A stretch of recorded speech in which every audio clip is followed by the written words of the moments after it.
ko ndagira ngo aya masaha ntabwo ari abigishwa barimo babwirwa aya magambo, ahubwo aya magambo arabwirwa ngewe nawe. Bibiliya yavuze ngo Yesu acira abigishwa umugani w'umuzabibu n'amashami yawo. Hano Yesu yashaka kuvuga iki se aganira n'abigishwa? Yarababwiye ngo ni nge muzabibu w'ukuri kandi data nyirawo uwuhingira. Ishami ryose muri nge ritera imbuto arikuraho, iryera imbuto ryose aryaganyaho amahage yaryo ngo rirusheho kwera imbuto. Imana ishimwe cyane. Abasobanurira yuko ari we muzabibu w'ukuri kandi data ari we uwuhingira. Arababwira ngo ishami ryose ritera imbuto rikurwaho. Imana ishimwe cyane. Haleluya. Ndagira ngo mbibutse ko uyu mugoroba icyo Imana yaturemeye kimwe muri byo ni ugukora imirimo myiza yo kuyihesha icyubahiro. Muri iyi mirimo rero tugomba kugaragaza cyangwa se tugomba gukora harimo no kwera imbuto zikwiriye abihannye. Iyo umuntu amaze kwakira Yesu akemera ko Yesu aba umwami n'umukiza mu bugingo bwe, muri we hari imirimo igenda ihinduka cyangwa se hari imikorere yabaga akoreramo atongera gukoreramo. Imana ishimwe cyane. Ibi ngibi rero nibyo bikwiriye umuntu wese uvuga yuko yamaze gutuza Yesu mu bugingo bwe. Kimwe mu byo asabwa ni ukwera imbuto zikwiriye abihannye. Imana ishimwe. Urambwira se ngo byashoboka gute ko umuntu ashobora guhinduka akagira ibyo areka? Yego nibyo, wenda kuri wowe urumva bikomeye kandi koko ntabwo byoroshye, ariko ndashimira Imana.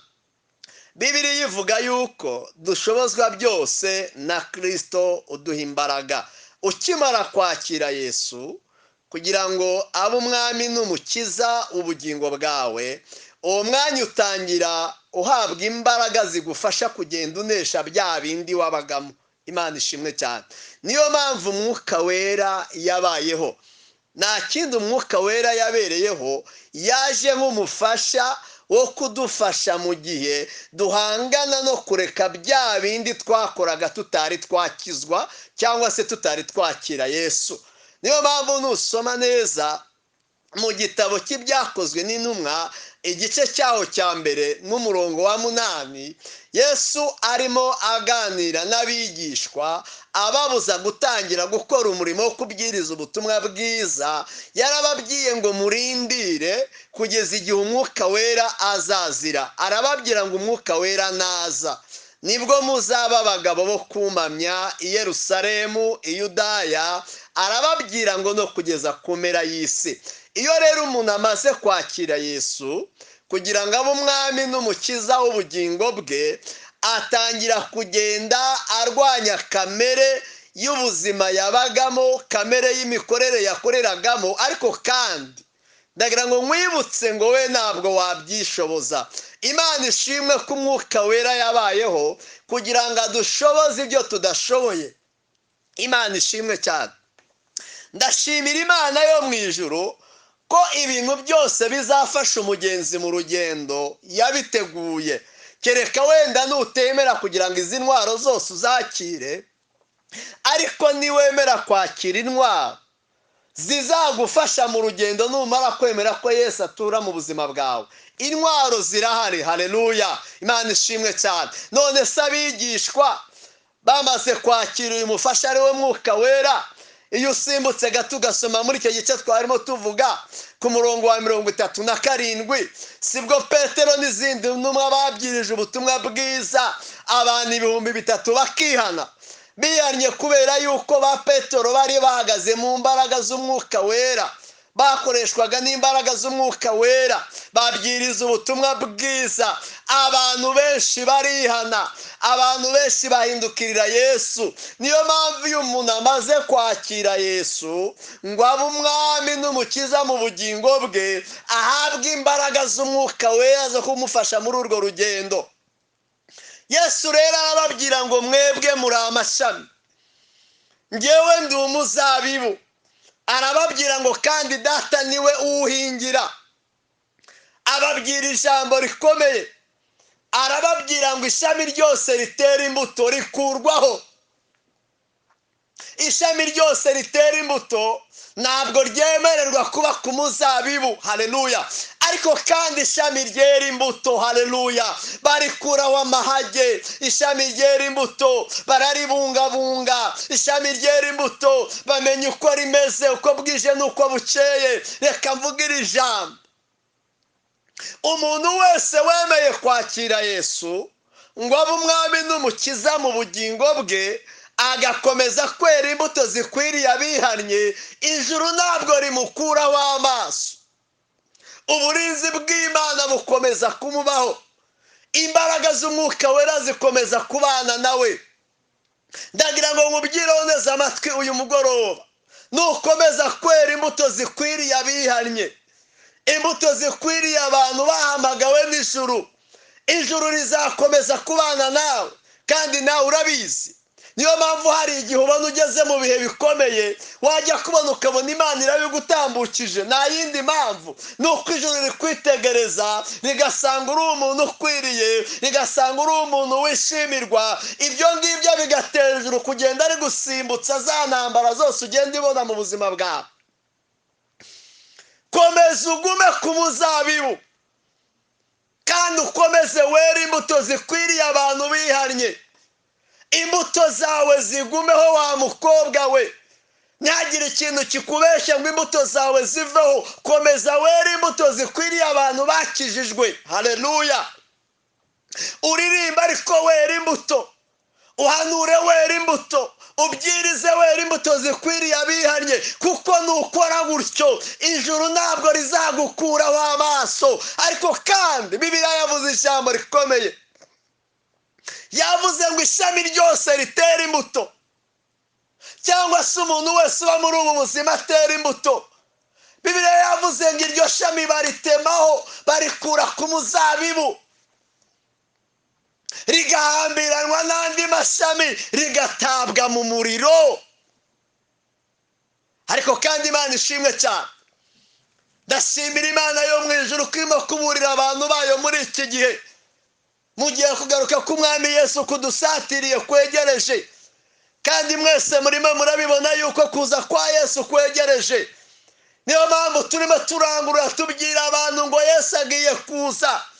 Yemwe bantu muteraga imbuto zikwiriye abihannye, namwe muracyafite ibyiringiro, muracyafite amahirwe yuko uyu mwanya mwemeye kumva ijambo ry'Imana, mugakora ibyo ijambo ry'Imana ribasaba, mukemera kuza kuba mu mugabane w'abantu bera imbuto zikwiriye abihannye.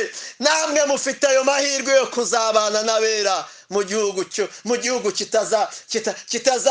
kitazigera kirangira. Erega kino gihugu tuvuga ni igihugu kiriho kandi kizahoraho. Iyo tubwira abantu ngo bahunge inosi, nuko inosi izarangira. Niko Pawulo yavuze ngo ariko twebweho iwacu ni mu ijuru. Impamvu yavuze ko iwabo ari mu ijuru nuko ari igihugu cy'abera. Ni igihugu kitabamo gupfusha, kitabamo imfubyi, kitabamo ibibazo. Akangurira abantu bose rero kubabwira ngo bahunge inosi izarangira. Turimo tubwira abanyabyaha ngo nimuhunge, namwe nimuze muterwe ku muzabibu, namwe nimuze mwemere kwinjira muri Yesu. Haracyariho umwanya, amahirwe aracyahari wa mubyeyi we. Nubwo wasubiye inyuma ukagwa, ugatakaza ibyiringiro, ukareka Yesu, ndagira ngo mubwire ngo uyu mugoroba haracyariho ibyiringiro. Yesu aracyagutegeye amaboko, nawe Yesu aragushaka. Oh haleluya. Bibiliya yavuze ngo ishami ryose ryera imbuto baryaganyaho amahage. Mu yandi magambo riraporotejwe cyangwa se rirarinzwe. Ndagira ngo mbabwire ngo umuntu w'Imana wemera ko Yesu aruyobora ubugingo bwe no muri ubu buzima ararinzwe. Haleluya. Imana ishimwe cyane. ndakwifuriza kuba mu buzima bwera imbuto zikwiriye abihari. Nibyo koko uri umuririmbyi ndetse unaririmba neza abantu bakanezerwa, ariko se ko kuririmba wera imbuto zikwiriye abihari? Nibyo koko urahanura abantu ukababwira ngo iby'Imana izabakorera, ariko se ko kuhanura wera imbuto zikwiriye abihari? Niba atari uko bimeze, uhanura cyangwa uririmba utera imbuto zikwiriye abihanye, ndagira ngo uyu mugoroba ngutangarize iri jambo, nkubwire ngo hindura utangire wera imbuto zikwiriye abihanye. Nawe uba umuririmbyi, ariko umuririmbyi ijuru rireba rikishimira. Ubu muririmbyi ijuru rireba rikumva ko ririshize uburinzi kuri wowe, ariko kandi nubikora gutyo utera imbuto zikwiriye abihanye, nubikora gutyo udatewe ku muzabibu, igihe nikigera itorero ritashe, abera bagiye guhabwa ibyasezeranijwe, umunsi nawe uzahagurukana nabo wibwira yuko uzaherwa hamwe ibyasezeranijwe. Yesu azakubwira ngo wankoze ibibi we, ntabwo nkuzi, genda sinigeze kukumenya. Mbega ijambo rikomeye kuribwirwa. Hari umuririmbyi mazemo imyaka, baze kubwirwa rino jambo disi. Wari umubwiriza butumwa, wari bishope, wari umuhanuzi, abantu bavuga ko uri umuhanuzi ukomeye, ariko Yesu akazakubwira ngo ntabwo nkuzi, ntabwo nigeze kukumenya. Ariko reka nkubwire, haracyari amahirwe. Niyo mpamvu uyu mugoroba Yesu haba yemeye kugira ngo iri jambo ryongere rimanukire mu matwi yawe, rikubwira ngo nawe nuhindukira ukemera kwera imbuto zikwiriye abihanye, uraza kuza kuba ku muzabibu. Imana ishimwe cyane. Yesu rero akomeza aganira n'abigishwa be, ariko nababwiye ngo uyu mwanya ntabwo abigishwa be barimo babwirwa aya magambo. Aya magambo arimo arabwirwa ngewe nawe. Umurongo wa 3 havuze ngo none mumaze kwezwa n'ijambo nababwiye, mugume muri njye. Imana ishimwe cyane. None mumaze kwezwa n'ijambo nababwiye. Uyu mwanya umuntu wese uri buze kumva ijambo ry'Imana, akemera gukora iby'ijambo ry'Imana rimusaba, akemera kwezwa n'ijambo, ndagira ngo mbabwire ngo numara kwemera kwezwa n'ijambo, nta kintu uri buze kuza gusabwa usibye kuguma muri Yesu.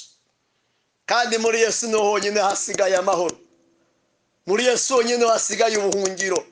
Mu isi nta mahoro ahari, mu isi nta buhungiro buhari. Abantu ntibakubeshye ngo isi hari icyiza ifite, isi nta cyiza ifite. Isi imeze nk'aho ihagaze ku musenyi, ariko abantu bicaye muri Yesu. Abantu bafashe ibyiringiro byabo bakabishyira muri Yesu. Abantu bafashe ubuzima bwabo bakabushyira muri Yesu. Binteye kwibuka mu minsi ishize, umugabo bita Pawulo amaze gusobanukirwa neza uyu mugabo witwa Yesu, amaze kumenya imikorere yiwe, arangije ngo afata ibyo yari afite byose ngo abitekereza nk'igihombo ku bwa Kristo. Reka mubwire inshuti yanjye, ibyo byose wishingikirije bitarimo kubaha Imana, bitarimo kugendera mu bushake bw'Imana, ndagira ngo mubwire ngo bizayonga, bizashira.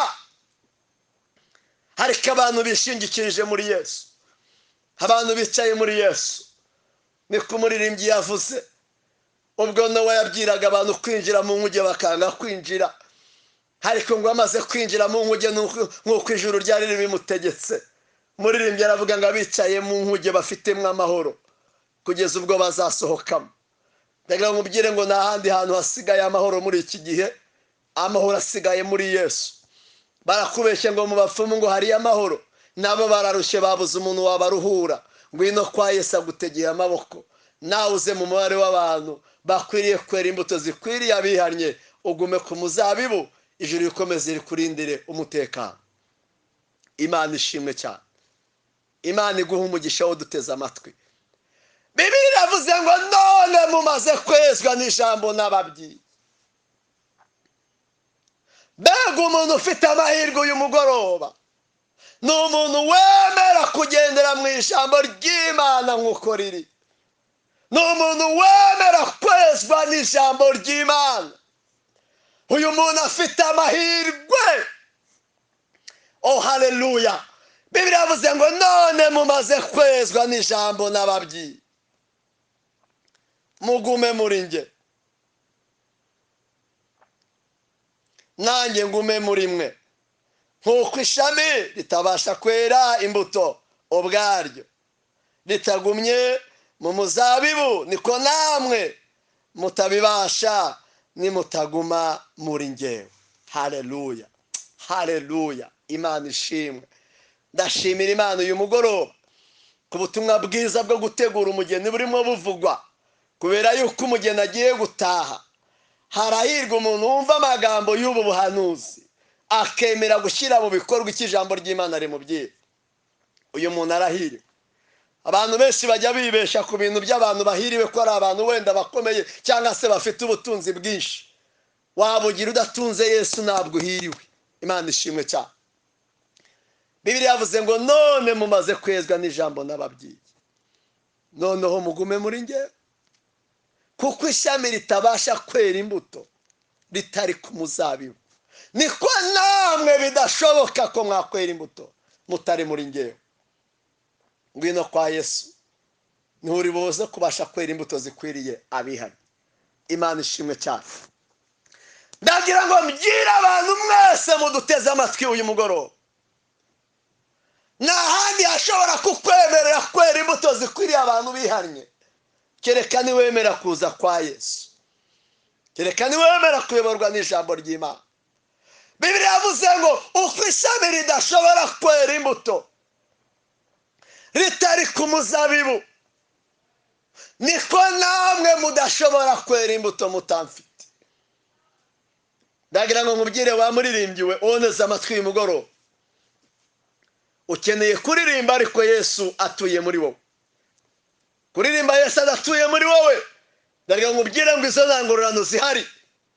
Nibyo koko uravuga ngo uri umuhanuzi, guhanura Yesu adatuye muri wowe. Ndagira ngo nkubwire ngo azakubwira ngo mva imbere wawe zibibiwe nutihana. Turimo turabwiriza abantu ubutumwa bwiza bwo kwihana kugira ngo bahindukire bave mu byaha, bakire Yesu kugira ngo umwami n'umukiza mu bugingo bwabo. Nibyo koko abantu ngo bakenewe kubyibwa ibyiza, abantu bakeneye kugira ngo babyigwe ko ari amahoro, ariko ndagira ngo babwire ngo ni amahoro y'umunyabyaha. Barakubesha bakaguha icyizere cy'ibyo utazabona, barakubesha bakakubwira ngo Imana yavuze, nawe ubizi ko uri umunyabyaha utari wihana. Ndagira ngo ubwire ngo baragushuka. Banza wakire Yesu, numara kwakira Yesu ibyo utunze byose bikaba ibye, nawe akaza agatura muri wowe. Ntacyo uzamusaba ngo ahure kukiguha, kuko Yesu afite byose. Imana ishimwe cyane. Oh haleluya. Nanjye ndumva ndimo gufashwa n'iri jambo. Imana ishimwe cyane. Ishami ryose, ishami ryose ritari ku muzabibu ntabwo rishobora kwera imbuto. Niko natwe tutabasha kwera imbuto tutari muri Kristo Yesu. Niba ushaka kwera imbuto zikwiriye abihannye, ngwino muri Yesu. Umurongo waho wa 5. Mukanya turaza kuza kwakira telefone kugira ngo tuze kubana muri uyu mwana. Ndagira ngo mbabwire ngo amagambo turimo tuvuga ni amagambo yo kwibutsa abantu yuko Yesu agiye kugaruka kugira ngo bitegurire kuza kwe. Kandi Yesu nagaruka azajyana abantu bakijijwe neza. Yesu nagaruka azajyana abantu bihannye ibyaha. Ntabwo azajyana abantu bazi kuririmba neza ariko batigeze bakizwa. Oya, abo Yesu ntabwo azabajyana. Ntabwo azajyana abantu bavuga mu ndimi cyane, babwira abantu n'ibitangaza bitandukanye batarigeze batuza Yesu mu bugingo bwabo. Abo ngabo niba atihana ntabwo Yesu azabajyana. Yesu azajyana abaririmbyi bakijijwe neza. Mwabaririmbyi mwe muneze amatwi mu nyumve, nimushake mwe muririmba ibiti bikamanuka, ariko niba muririmba mudakijijwe Yesu azababwira ngo ntabwo mbazi. Ariko haracyari amahirwe yuko uyu munsi wumvise ijambo ry'Imana ukemera icyo ari gusaba, nawe waba mu mubare w'abana b'Imana. Imana ishimwe cyane. Oh haleluya. turimo turarangurura tubwira abantu bose baduteze amatwi tubabwira ngo ni mwihane kuko ubwami bw'Imana buri bugufi. Ubwami bw'Imana buri bugufi. Bindi byose abantu bababwira bitarimo kwihana, ibyo ngibyo byose bizasigara muri iyi si. Y'abantu bababeshya bababwira ngo nimuze mwakira ibitangaza. Ibitangaza ntabwo ari bibi, ariko si igitangaza kitarimo Yesu kimaze iki? Igitangaza kitarimo gukiranuka kimaze iki? Ariko kandi maze iminsi nkumva abantu bajyaga bakunda kubwira abantu ngo nibaze batwara ibitangaza. Muri iyi minsi ntabwo nyibumva. Mu bihe byatambutse wasangaga abantu barimo bababwira ngo nibaze ngo babahanurire bajye muri Amerika, abandi ngo bajye mu Bufaransa no muri za Canada n'ahandi. Ariko nibaza hari yuko muri iyi minsi babiretse, kuko naho babonye ko Covid yahanyeganyije. Erega mu isi ni amahoro ahari, aho bakubwira hose ni amahoro ahari. Nabo barimwo bararira, nabo babuze aho bahungira. Ndarakubwira ngo ubuhungiro busigaye muri Yesu wenyine, n'ahandi hose ni umusenyi. Ngwino kwa Yesu, aracyagutegeye amaboko. Ngwino kwa Yesu, aragushaka. Reka dusome umurongo wa 5 kugira ngo tuze kuza kwakira telefone mu mwanya uri bose. Ubu nibwo butumwa bwiza dufite bwo kubwira abantu ngo ni mwihane kuko ubwami bw'Imana buri hafi. Ni mwihane muve mu byaha. Ngira ijambo Yohana yaje abwira ababwira ngo mwihane. Iki ni igihe cyo kwihana, ntabwo ari igihe cyo guha abantu ibyizere by'ibintu bidahari ngo nimwakire. Murakira iki se mutarakira Yesu? Mbese bakubwiye ngo wakira amamodoka udafite Yesu akumariye iki? Bakubwiye ngo niwakire amafaranga udafite Yesu bikumariye iki? Ko hari abo twabonye bagenda basiga ibyo byose, ariko abantu bari muri Yesu bifitiyemo amahoro. Abantu bari muri Yesu bafite ibyiringiro by'uko na nyuma y'ubuzima bazaba mu bundi buzima. Ibyiringiro byawe ufite ni ibi, ni ibyo kuzaba muri iyi si. Abantu bari muri Yesu ibyiringiro byabo nuko bazi ko waba ari mu ijuru, ntabwo mu isi ari iwacu. Sinzi aho ibyiringiro byawe biri, ariko uyu munsi niwemera kumva ijambo ry'Imana ukemera kwakira Yesu ngo abe umwami n'umukiza mu bugingo bwawe, nawe uraza kuba umubare w'abantu bafite ibyiringiro bivuga yuko mu isi atari iwabo ari mu ijuru. Umurongo wa 5 wavuze ngo iki?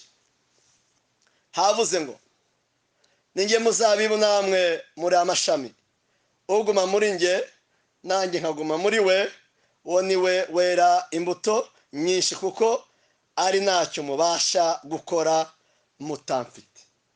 Imana ishimwe cyane. Ninjyewe muzabibu namwe muri amashami. Uguma muri Yesu, uririmba ari muri Yesu, ubwiriza ari muri Yesu, uhanura ari muri Yesu. Haleluya! Uwo nguwo bimuhesha ibyiringiro by'uko yera imbuto zikwiriye abihannye. Ubasha kwera imbuto zikwiriye abihannye ni umuntu uri muri Yesu. Impamvu banuririmba wava kuririmba ukajya gusambana nuko utegeze wemera ko Yesu atura mu buzima bwawe. Ntabwo byashoboka ko wakwera imbuto zikwiriye abihannye. Ariko uyu munsi numva ijambo ry'Imana ugahinduka, nawe ukemera kuba muri Yesu, uratangira kwera imbuto zikwiriye abihannye. Yesu aravuze ngo ninjye muzabibu w'ukuri. Mwana ishimwe cyane. Yesu niwe muzabibu w'ukuri. Yesu niwe byiringiro byacu. Yesu niwe mutabazi wacu.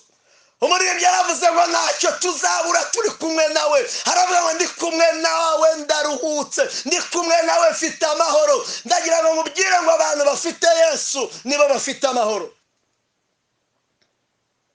Badafite Yesu bararushe. Badafite Yesu barara mu bapfumu bababesha, babagendesha, babahingisha, babakoresha imirimo y'uburetwa. Ariko abantu bafite Yesu n'ingo zabo zirimo amahoro, imitima yabo iguwe neza. Abo ni abantu bafite Yesu. Reka nze mukanya tuze kuza kwakira telefone, bande some umurongo waho wa 6 ari nawo gusa nkaho nsorezaho. Umuntu utaguma muri nge ashugunywa hanze nk'ishami ryumye, maze bakayateranya bakayajugunya mu muriro agashya. Umurongo wa 7, nimuguma muri nge amagambo yanjye akaba muri mwe musabe icyo mushaka cyose muzagihabwa. Imana ishimwe cyane. Ishami ryose ritera imbuto bararifata bakarihambiranya n'andi mashami bakarijugunya mu muriro. Nibutse abantu yuko igihe kizagera ubutumwa bwiza tubwira abantu bwo kwihana abantu bakanga kubyumva. Hari igihe kizagera abantu bifuze kwihana bitagishoboka, bageze mu gihe bazafashwa bagatarwa mu itanura ry'umuriro. Nubwo abantu benshi batabyemera, ariko ndagira ngo mbabwire ngo abantu bazatungurwa uko abantu batunguwe ku gihe cyo ku bwa Nowa. Baramubwiraga ngo Nowa wasaze, amagambo tubwira ntabwo ariyo. Baramubwiraga ngo tubeshya ngo uri mu rugendo, ariko umwanya mutoya ngo baratungurwa ngo bagiye kubona babona ijuru ribaye nk'iritobotse nk'uko Nowa yababwiraga ngo nimuhunge imvura izagwa. Turimo turabwira abantu ngo nimuhunge umuriro w'iteka, bakanga kumva. Bamwe bakumva kutabaho, abandi bakumva ari amagambo. Ariko uko abantu bo ku gihe cyo ku bwa Nowa batunguwe, niko n'abantu banga kumva muri iki gihe bazatungurwa. Ariko kandi ntacyo tuzaba tutarakoze turangurura tubwira abantu ngo nibahunge. Nimuhunge bene data, nimuhunge inshuti zanjye muneze amatwi, nimuhunge kandi ubuhungiro burahari. Niko umuririmbyi yavuze, yaravuze ngo noneho natwe dufite iyo nkuge, ni agakiza k'ijambo ry'Imana twahawe. Hano ngo niba ushaka amahoro ngwino wihitiremo, ariko wahisemo Yesu ubundi kugira ngo abe umwami n'umukiza mu bugingo bwawe. Barakubeshya ngo uhitemo abapfumu bakumarira ikisi, abandi barababwira ngo mujye mu bacwezi no mu biki babamarira ikisi, nabo bararushye. Bose hari amahoro bafite. Abantu bafite amahoro ni abantu bari muri Yesu. Bibiliya ivuze ngo iki? Iravuze ngo nimuguma muri nge amagambo yanjye akaba muri mwe musabe icyo mushaka cyose muzagihabwa. Ngira ijambo ngiye gusoreza. Nibyo koko hari ibyo wifuza ku Mana, nibyo koko urifuza ko Imana iguha umugisha, urifuza ko Imana ikubakira, urifuza ko Imana yagura bizinesi yawe, urifuza ko Imana ikora byinshi ku buzima bwawe. Umva rero aho bituruka n'ahandi, ni ijambo rivuga ngo nimuguma muri Yesu, mukemera ko amagambo ye aba muri mwebwe, nimuhamagare icyo musaba cyose muzagihabwa. Ngaho ubutunzi bw'abera buri nta handi buri usibye kuguma muri Yesu. Ariko ndatangaye muri iyi minsi, ndimo soza kugira ngo tuze kukwakira ku murongo wa telefone. Ndatangaye muri iyi minsi, abantu barimo bifuza ko ngo Imana ibakorera ibitangaza, abandi ngo Imana ibagirire neza, babizi ko ari abajura, babizi ko ari indaya, babizi yuko birirwa mu nzangano. Reka nkubwire ngo ni amahoro y'umunyabyaha. Aho ngaho nta gisubizo uzabonerayo. Niba ushaka igisubizo kiva ku Mana, va mu byaha usange Yesu. Nimuguma muri ngewe amagambo yanjye akaba muri mwe musabe icyo mushaka cyose muzagihabwa. Ni uburenganzira bw'umuntu wese, nta nubwo ari na ngombwa ko abantu babiguhanurira. Niwemera gusa kuba muri Yesu, ukemera ko amagambo ye aba muri wowe, icyo uzasaba cyose uzagihabwa. Babandi bajya bababeshya babatekaho imitwe ngo muzane amafaranga babahanurire, bababwira ibitangaza, bababwira ibyo muzaba byo. Oya, igisubizo cyo kuvugana n'Imana ni ukwemera kuba muri yo. Wamara kuba muri yo ukemera ko amagambo y'Imana aba muri wowe. Iyo wemeye ko amagambo y'Imana aba muri wowe, uba uhawe umurongo wo kuvugana n'Imana. Musabe icyo mushaka cyose muzagihabwa.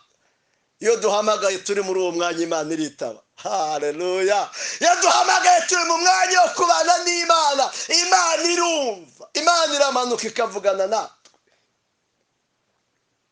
None se nimubizi, abantu bose bagiye bagenda bakiranukira Imana. Iyo bahamagaraga Imana, Imana yaritabaga. Urashaka kuvugana n'Imana? Ngwino ube muri Yesu, ngwino winjire muri wowe, ngwino Yesu ature mu bugingo bwawe. Mwemereye kugira ngo ari we uyobora intambwe zawe, mwemereye kugira ngo ari we uyobora ibitekerezo byawe. Niwemerera Yesu ko ayobora ubugingo bwawe, icyo ugiye gusaba cyose mu izina rye uraza kuza kugihabwa, kuko Yesu afite byose. Reka twongere tuvuge ngo amen. Imana rero iguha umugisha wowe mwene data, twari turi kumwe muri uyu mwanya mwiza w'ijambo ry'Imana. Icyo usabwa ni ukwera imbuto zikwiriye abihana, naho ibindi byose wakora uri hirya yo kwera imbuto, Yesu azakubwira ngo ntabwo nkuzi wa nkozi y'ibibi, ntabwo nigeze kukumenya. Kandi biratangaje cyane, uyu mugabo bita Satani ashobora kwemerera umuntu, kumubeshya ko arimo akorera Imana, kumubeshya ko arimo aririmba avuga ko akorera Imana, kumubeshya ko arimo abwiriza avuga ko akorera Imana, kumubeshya ko ari bishop ari apotere ahagarara imbere y'abantu benshi akumva ko akorera Imana. Ibyo ngibyo akabimubeshya, kandi wabibeshya bize yuko ari umunyabyaha, uzatungurwa Satani akwihakanye, ubwo Yesu azakubwira ngo ntabwo nkuzi, genda wa nkozi y'ibibi. Bamwe ngo bazanidekarara bamubwira ngo twarahanuraga, abandi ngo twavugaga mu ndimi, abandi ngo twarabwirizaga. Reka nkubwire ngo buri munsi umuntu akora awukorana gukiranirwa, uwo murimo nta hantu wandikwa. Imirimo y'abera nizibukwa. Imana ishimwe cyane. Urakangurirwa rero gukizwa, ukaba uwera, imirimo ukora nawe ikandikwa, uwo murimo umunsi w'Imana y'Imana izavuga ukazibukwa. Nimuguma muri ngewe, amagambo yanjye akaba muri mwe, mwabaririmbyi mwe, nimuguma muri Yesu, amagambo yakaba muri mwe, nimusabe icyo mushaka cyose. Mwabahanuzi mwe, muri mwe muhanura mwatumwe n'Imana, muvuga iby'Imana yababwiye, kuko muri iyi minsi hadutse n'abandi Bibiliya ivuga bazaza babeshya abantu, babayobya, bababwira ngo ni amahoro, bababwira ngo ni umunezero. Ndagira ngo babwire ngo ni amahoro y'umunyabyaha. Barababeshya, ni amahoro y'umunyabyaha. Nimubanze muhindukire musange Yesu. Nimwemera ko Yesu atura mu bugingo bwawe, nta nubwo ari ngombwa ko abantu bababwira ngo nimuze mutware ibitangaza, kuko utuye muri mwebwe ni igitangaza. Niko yabwiye Aburahamu mu bice 12 umurongo waho wa mbere. Yamubwiye amagambo meza. Aburahamu amaze kuva muri Uriya Bakaludaya, Imana irongera ivuga nawe, amubwira amasezerano menshi. Iramubwira ngo uhindutse umugisha, iramubwira ngo uzaba umugisha, uzakwifuza umugisha azahabwa umugisha. Imana ishimwe cyane. Haleluya. Kandi muri wowe imubwira amagambo menshi cyane. Ariko reka mvuge kuri rino jambo, Imana iramubwira ngo uhindutse umugisha. Iyo umuntu yemeye kumvira Imana, akagendera mu mugambi w'Imana, agakora iby'Imana ishaka, akemera ko Imana itura muri we, ubwo ahinduka umugisha. Ntabwo bagikeneye cyane abantu bamubwira ngo naze atware imigisha. Urajya gutwara imigisha kandi umugisha utuye muri wowe. Impamvu wirukana ntabwo wemereye Yesu kugira ngo ature mu bugingo bwawe. Tuza Yesu mu buzima bwawe, urabuturanye n'umugisha. Imana ishimwe cyane. Nimuguma muri nge, amagambo yanjye akaba muri mwe, musabe icyo mushaka cyose muzagihabwa. Iyo umuntu yemereye ko Imana itura muri we, iyo umuntu yemereye ko Imana ariyo ubugingo bwe, iyo umuntu yemeye ko Imana ariyo iba iya mbere mu mibereho ye yose, abatunze umugisha mu buzima bwe. Yavuze ngo icyo muzasaba cyose muzagihabwa. Imana iguhe umugisha. Rero tugiye gusenga. Komeza wera imbuto, nubwo bitoroshye, ariko Umwuka Wera kugira ngo adufashe muri ubwo buzima. Urakoze Mwami Yesu, turagushimiye cyane uyu mugoroba, kandi tuguhaye icyubahiro, kuko uri Imana yo kwizerwa, uri Imana iriho kandi uri Imana izahoraho, uri Imana irimo gutanga imbuzi ku bantu bayo, kandi abantu bose bemera kumva izi mbuzi, abantu bose bemera kumva ijambo ry'Imana, bakemera gukora icyo ijambo ry'Imana ribasaba. Abo ngabo nabo baraza kuba muri bamwe bahiriwe. Turagushimiye uyu mugoroba kubw'amagambo meza utuganirije, watwibutsaga ko icyo ari igihe cyo kwera imbuto, kandi imbuto zikagumaho. Niyo mpamvu dusabye imbaraga z'Umwuka Wera.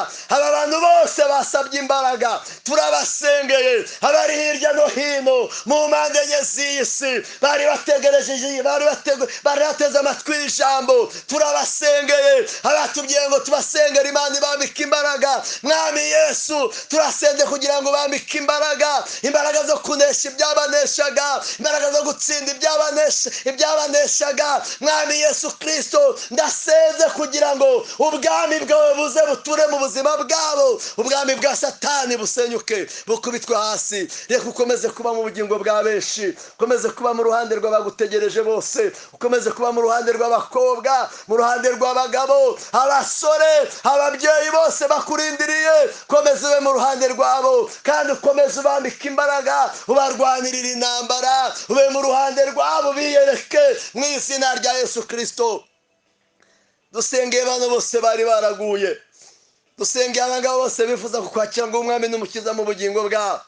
Turinginze cyane kugira ngo ubugingo bwabo burindirwe muri wowe, ubugingo bwabo burindirwe muri wowe mu izina rya Yesu Kristo. Aba babyeyi bemeye kukwakira ngo umwami n'umukiza mu bugingo bwabo, ngwino uture mu buzima bwabo, ngwino uyobore intambwe zabo, ngwino urwanye ibibarwanya, ngwino uhiga ibibahiga, bya bindi byose satani yakoreshaga kugira ngo bajye mu byaha. Uyu mwanya barakwakiriye, nanjye ndabasengeye ngo imbaraga z'umwuka wera ari umufasha twahawe, nuze uture mu buzima bwabo kugira ngo ugende ubarwanirira kandi ubatsindira izi ntambara, ubatsindira bino byaha. Urakoze mwami Yesu, ndagushimiye cyane uyu mugoroba kuko wari uri mu ruhande rwacu kandi nari ndimo nkumva wari urimo uvugana natwe.